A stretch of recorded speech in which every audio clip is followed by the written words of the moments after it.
নমস্কার, সিবিএস কানেক্টে একটিবার আপনাদেরকে স্বাগত জানাই। আজকে ফিলিপিওর আমরা লেসন 3-তে প্রবেশ করছি এবং ফিলিপিও তার 2 অধ্যায় 1 থেকে 11 আমরা দেখব। আজকে বিশেষ বিষয়টি হচ্ছে যে যিশু আমাদের জন্য নম্রতার আদর্শ। কেন বিশ্বাসীদের মধ্যে দ্বন্দ্ব ও অহংকার রয়ে যায়? প্রায়শ বিষয়টি বিশ্বাসের অভাব নয়, কিন্তু খ্রিস্টের মনের অভাব। পৌল বিশ্বাসীদেরকে শুধু খ্রিস্টকে গ্রহণ করার জন্য নয়, কিন্তু খ্রিস্টের মনোভাবকেও গ্রহণ করার আহ্বান জানাচ্ছেন। ফিলিপিও 2 অধ্যায় 5 পদ সেখানে লেখা আছে, বলছে খ্রিস্ট যিশুতে যে ভাব ছিল তাহা তোমাদিগতেও হোক।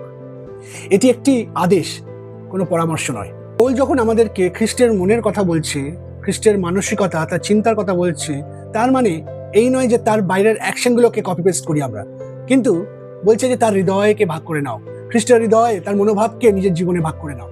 পৌল আমাদেরকে 3টে সত্য তুলে ধরছেন।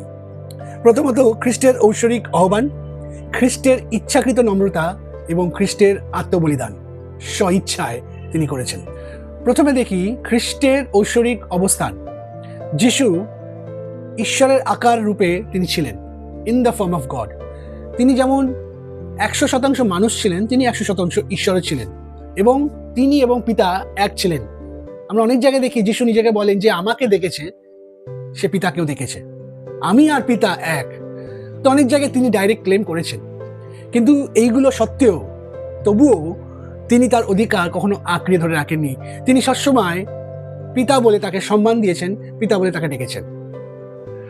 দ্বিতীয়ত, খ্রিস্টের ইচ্ছাকৃত নম্রতা। যিশু নিজের স্বইচ্ছায় তিনি নম্রতাকে বেছে নিলেন। নম্রতা দুর্বলতা নয়, নম্রতা আসলে বাধ্যতা।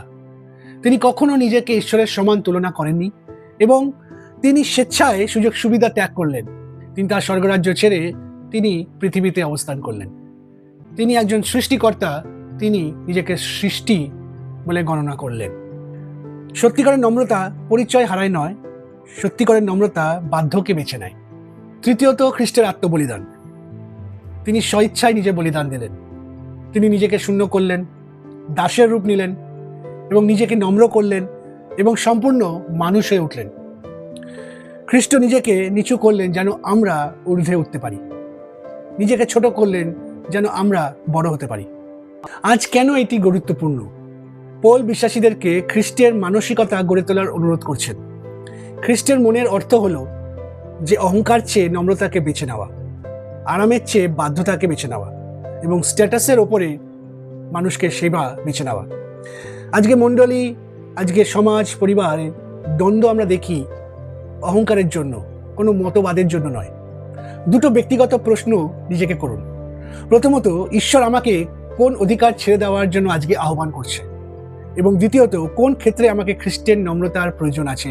নিজের পরিবারে, নিজের মণ্ডলীতে, পরিচর্যা ক্ষেত্রে, সমাজে, প্রতিবেশীর কাছে, সেটা চিন্তা করুন।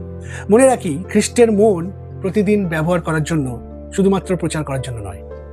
খ্রিস্টীয় পরিপক্কতা আমরা কোনো পদ দ্বারা অর্জন করতে পারি না, শুধুমাত্র খ্রিস্টীয় নম্রতা নিজের জীবনে গ্রহণ করে আমরা পরিমাণ করতে পারি। কোনো পদ, কোনো উপাধি দ্বারা আমরা ক্রাইস্ট ম্যাচিওরনেস আমরা আমাদের লাইফে পরিপক্কতা নিয়ে আসতে পারি না। যদি খ্রিস্ট আমার জন্য নিজেকে নম্র করতে পারেন, নিজের স্বর্গস্থান ছেড়ে নিজেকে নম্র করে পৃথিবীতে আনতে পারেন, আমিও খ্রিস্টের জন্য নম্র হতে পারি।